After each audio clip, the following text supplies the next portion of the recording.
నమస్తే. ప్రస్తుతం మనతో పాటు ప్రముఖ రాజకీయ విశ్లేషకులు ఇమ్మంది రామారావు ఉన్నారు. ఆయనతో మాట్లాడదాం. నమస్తే సార్. నమస్తే బా.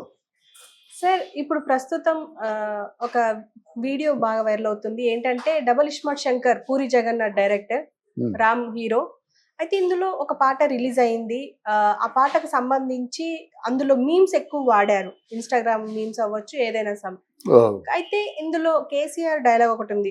ఏం చేద్దామంటావు ఇప్పుడు అనే సో ఈ ఉండడం వల్ల బీఆర్ఎస్ వాళ్ళు అపోజ్ చేస్తున్నారు, వ్యతిరేకిస్తున్నారు. మీరేమంటారు సార్? అసలు వాడుకోవచ్చా, వాడుకోవద్దంటారా? వాడుకోవచ్చు అంటే మరి బాహాటంగా తిట్లు తిట్టుకుంటున్న తర్వాత ఆ పాటలో ఉన్న డైలాగ్స్ గురించి ఎంత పట్టించుకోవాల్సిన అవసరం లేదు. వాళ్ళు ఏమైనా సభ్యతగా ఉంటే అలాగే వాడిని నరికేస్తా, వీడిని కొరికేస్తా, వాడిని పాత పెట్టేస్తా అని ఈ మాటలు మాట్లాడుకోవడం కరెక్టా? ప్రతి ఒక్కదానికి సినిమా ఫీల్డ్ బాగా చులకన అయిపోయింది. వీళ్ళు కూడా అలా ప్రతిస్పందించరు. ఏదో మన బోటి వాళ్ళు మాట్లాడుకుంటాం కానీ సినిమా సినిమా సినిమా అంటే వినోదం. వినోదం అంటే ప్రజల్ని వినోదపరిచేది ఏదో అది వాళ్ళు పాటలో పెట్టుకుంటారు. తప్పేంది ఇందులో? ఎందుకు మీరు ఇలాగా అనవసరంగా రాద్ధాంతం చేయడం తప్పు కదా. అది వాడుకోవడంలో ఏమాత్రం తప్పు లేదు. అందులో వీళ్ళు కమర్షియల్ డైరెక్టర్స్ కనుక సినిమా ఆకర్షించడానికో ఏది పెడతారన్నమాట. పెట్టినట్టయితే దాన్ని మనం నిర్బంధించడం, ఆ పాట తీసేయడం, అన్నిటికీ ఏదైనా వాళ్ళ పాపులర్ అవడం కోసం, ఫేమస్ అవడం కోసం ఒక వాక్యాన్ని, ఒక పదాన్ని, ఏదైనా మాటని వాడుకుంటారు. అది వాడుకోవడం మాత్రం ఎంత మాత్రం తప్పు కాదు. అది మీరు అసభ్యంగా మాట్లాడినప్పుడు లేదా, ఇది పాట, ఇది మీరు అసభ్యంగా మాట్లాడినప్పుడు దాన్ని ఖండించేలాగా ఉంటే బాగుండు. ఎవరు ఖండించరు కదా. మీరు ఏం మాట్లాడుకుంటారో మాట్లాడుకోండి అని ఊరుకుంటున్నాం కదా. అసెంబ్లీలోనూ పార్లమెంట్లోనూ రకరకాలుగా మాట్లాడుకుంటున్నారు. కానీ ఒక పాటను తీసుకొని ఆయన అలా మాట్లాడడం కరెక్ట్ కాదు. అంటే ఒక రాజకీయ పార్టీ ఇప్పుడు సినిమాకు సంబంధించిన దానిపైన మాట్లాడడం అది కరెక్ట్ అంటారా? అవునమ్మా, రాజకీయ పార్టీ అంటే ఆ ప్రజల్ని బాగా వాళ్ళు ఏం అంటే బీఆర్ఎస్ పార్టీ అయినట్టయితే అది వాళ్ళు ఏం తప్పులు మాట్లాడారో అది ఒప్పందం చేసుకోవాలి. అన్నట్టు మర్చిపోయాను, బీఆర్ఎస్ పార్టీ కాస్త మళ్ళీ టీఆర్ఎస్ పార్టీగా మారిపోతుందట. 1,00,000 సార్లు చెప్పాను నేను. మీరు ఎప్పుడు టీఆర్ఎస్ని బీఆర్ఎస్ మార్చారో అప్పుడు మీ హక్కులు, ప్రజల మీద ఉన్న హక్కును కోల్పోతున్నారని చెప్పా. అది నిజమైనందుకు ఇది అప్రస్తుతమైనా చెప్పవలసిన అవసరం వచ్చింది. ప్రేక్షకులు మన్నించాలి. ఇక్కడ ఏంటంటే వాళ్ళు సినిమా మీద పడడం, సినిమా పాటల మీద పడడం, ఇది ఎంత మాత్రం కూడా కరెక్ట్ కాదు. వాళ్ళ సినిమా ఇచ్చే ఒక మంచి వినోదాన్ని ఇచ్చే కార్యక్రమం. ఆ వినోదం కొంతమందినైనా సంతోషపరిస్తే చాలు. ఇప్పుడు వాంటెడ్గా వాళ్ళని కించపరచాలని వాళ్ళు ఆ పాట పెట్టుకోలేదు. దాంట్లో ముందు మా టైటిల్స్ వచ్చినప్పుడు కూడా అది పెడతారన్నమాట, డిస్క్లైమర్ పెడతారు. ఏంటంటే ఇది కేవలం వినోదం కోసమే రాయబడ్డ పాట, కానీ దీన్ని ఎవరిని ఉద్దేశించి రాసింది కాదు. చాలా దిరెన్సీ మ్యాటర్. అంటే సార్, ఇప్పుడు ఈ ఒక్క పాటనే కాదు, చాలా పాటల్లో మీమ్స్ ని వాడుకోవడం మనం చూస్తూనే ఉంటాం. అంటే ఇంతకు ముందు తమన్ సినిమా కావచ్చు, ఇటు చాలా మూవీస్ లో చాలా మీమ్స్ వాడారు, డైలాగ్స్ వాడుకున్నారు. ఎందుకు ఇలా వివాదం రేపుతున్నది అంటారు? ఇప్పుడు వీళ్ళలో రాజకీయ నాయకుల్లో కూడా పెద్ద మనసు తక్కువైపోయింది, వితరణ తక్కువైపోయింది. అంటే అంత వైడ్గా ఆలోచించటం లేదు. ఏదో పాయింట్ దొరికింది, దీన్ని రాజకీయం చేద్దామన్నటువంటి ఆవేశమే తప్ప వాళ్ళకి ఆలోచన లేదని చెప్తారు.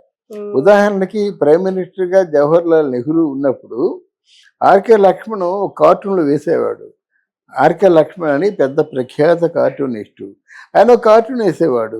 వేస్తే జవహర్లాల్ నెహ్రూ ఆయన పిలిచి, చాలా బాగుంది, I like that, I love you, ఇలాగే చురకలు అంటిస్తే మనలో చైతన్యం వస్తుంది అని ప్రశంసించి పంపించాడు. అర్థమైందా? అంతేగాని నేను ప్రైమ్ మినిస్టర్ని కదా, నా మీద కార్టూన్ వేస్తావు, మూసే జైల్లోకి పంపించే తిహార్కి అని చెప్పలేదు కదా. దాన్ని ప్రశంసించాడు. అంటే మా తాలూకు బాధ్యతని గుర్తు చేసావయ్యా, నువ్వు నీ వందనం అని చెప్పారు. వాళ్ళ మనసుకి వీళ్ళ మనసుకి కంపేర్ చేసుకోండి. ఆయన రాజకీయ నాయకుడే, వీళ్ళు రాజకీయ నాయకులే. వీళ్ళకి ఇంకా సమస్యలు లేవా, పరిష్కారం చేయవలసినవి లేవా? అంటే మీరు పాలక వర్గంలో ఉండి గవర్నెన్స్ మీకు ఉంటేనే పరిష్కరిస్తారా? మరి రాజకీయ నాయకుడు అనేవాడు ఎప్పుడు సమాజాన్ని నట్టి పెట్టుకొని ఉండాలి, ఆ నియోజకవర్గాన్ని నట్టి పెట్టుకొని ఉండాలి. అక్కడ ఏమైనా తప్పులు జరిగినా, ఏదైనా కొంచెం గలాట జరిగినా, కొంచెం ఆ మనోభావాలు దెబ్బతిన్నా వెళ్ళి నువ్వు నిలబడాలి. మీరేం కంగారు పడద్దు, మీరేం బాధపడద్దు, మేము ఉన్నామని చెప్పాలి. అది మానేసి ఎక్కడో డబుల్ స్మార్ట్ శంకర్లో ఏదో వచ్చిందంటే ఏదొస్తే ఎవరికెందుకు, ప్రజలు పట్టించుకోరు, మీరు పట్టించుకోవద్దు అంటున్నాను నేను. అంటే ఒక వినోద మాధ్యమాన్ని వినోదంగానే చూడాలి అంటారు. వినోదాన్ని వినోదంగా చూడాలి. అందులో సినిమా మాధ్యం మీద చీటికి మాటికి ఏదైనా కులం ప్రసక్తి వచ్చేస్తారు. ఉమ్, ఏంటి ఇదంతానా? అవును. ఇప్పుడు అలాగైతే మాలపిల్ల అనే సినిమా రిలీజ్ అవుద్దా, ఉమ్, రైతు బిడ్డ అనే సినిమా రిలీజ్ అవుద్దా, రోజులు మారాయి అనే సినిమా రిలీజ్ అవుద్దా? అదంతా ఫుల్ ఆఫ్ పాలిటిక్స్తో ఉన్నది. అది సినిమాలుగా చూశారు. అంటే మనల్ని కనువిప్పు కలగడానికి, ఆ చైతన్యం కలగడానికి ఆ పాటల ఉపయోగించుకున్నారు కానీ లేకపోతే ఆ, వాళ్ళకేం పని, మనకేం పని? ఉమ్. అంటే పెద్దలు కూడా అంత పెద్ద మనసుతో ఉండేవారు. అంటే ఇప్పుడు ఇటు సమాజమే అయినా సరే సినిమాని సినిమాలాగా చూడలేకపోతున్నారు అనుకోవచ్చు అంటారా?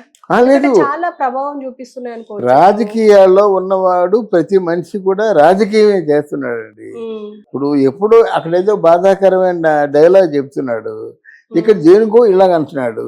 ఇదికేమైనా మనిషేనా? ఆ డైలాగ్ ఏంటి, ఈ ఆనందం ఏంటి అంటున్నాడు అనమాట. ఉమ్, ఇంత కాదేది రాజకీయాలకి, కాదేది దీనికి ప్రచారానికి అనర్హం, అన్నిటినీ ఉపయోగించుకుంటున్నారు. ఉమ్, మంచిగా మాట్లాడే వాళ్ళు కొంచెం పేరు ప్రఖ్యాతులు వస్తున్నాయి, లేకపోతే చీకొడుతున్నారు అన్నమాట. ఈ ఉమ్, మధ్యకాలంలో చూసాం కదా, అందరూ ఒకటంటే ఒక ఇద్దరు ముగ్గురు ఒక మాట మీద ఉన్నారు, ఆ ముగ్గురిని చీకొట్టారు. ఇంకా అంతకంటే పెద్ద పనిష్మెంట్ ఉండదు.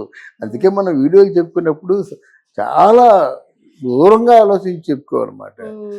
రేపటి తరం కూడా మన వీడియోలు చూసి కరెక్ట్గా చెప్పారు వీళ్ళు అనుకోవాలి. అంటే ఇప్పుడు ఈ సినిమాకి సంబంధించి ఇప్పుడే వివాదం స్టార్ట్ అయింది. ఇక తర్వాత అంటే మూవీ అయ్యో తల్లి, సినిమాకి సంబంధించి ఎన్నో వివాదాలు. గొల్లబామ సినిమా పెద్ద వివాదం. అంటే ఇలాంటి చాలా సినిమా అన్నమాట. గొల్లలందరూ ఒకటైపోయారు. ఎవరైనా జనరల్గా ఈ వైశ్యులు కానీ వీళ్ళందరూ కూడా మరి చింతామణి సినిమానేమో, అది చింతామణి నాటకాన్ని బ్యాన్ చేశారు, ఇప్పుడు నాటకాన్ని బ్యాన్ చేశారు. అప్పుడు చింతామణి సినిమాలో భానుమతి యాక్ట్ చేసింది. భానుమతి లాంటి నటి చింతామణిగా యాక్ట్ చేస్తే అప్పుడు ఎవరు కూడా ముందుకు రాలేదు. అది అంత పెద్ద మనసుతో చూశారని చెప్పడం నేను. మరి ఈరోజు నాటకాన్నే బ్యాన్ చేసేస్తున్నారు. వాళ్ళు పొట్టా పోసుకోవాలి కదా, వాళ్ళకి ఇంకొక ఉద్యోగం లేదు. ఆ యాక్ట్ చేసే ఇంటికి తీసుకెళ్ళాలి. సంవత్సరం అంతా ఈ పందిర్ల వెళ్ళికి షోలకు వెళ్ళినట్టయితే ఆ డబ్బుతో సంవత్సరం అంతా పోషించుకోవాలి. వాళ్ళు పొట్ట కొడితే ఎలాగని గట్టిగా మా బుడ్డలు చెప్పిన తర్వాత దానికి భక్త చింతామణి అని పేరు పెట్టారు. ఇలాంటి సజెషన్లు ఇవ్వండి, బాగుంటుంది. కానీ వాళ్ళు పొట్ట కొట్టకూడదు కదా. ఇప్పుడు డబుల్ స్మార్ట్ శంకరని పెట్టారు, దాన్ని ఆపేస్తారు. అది తీసేవాడు ఏమైపోతాడు? పోనీ అది మీకు ఏమైనా లాసా? ఏమీ లాస్ లేదు.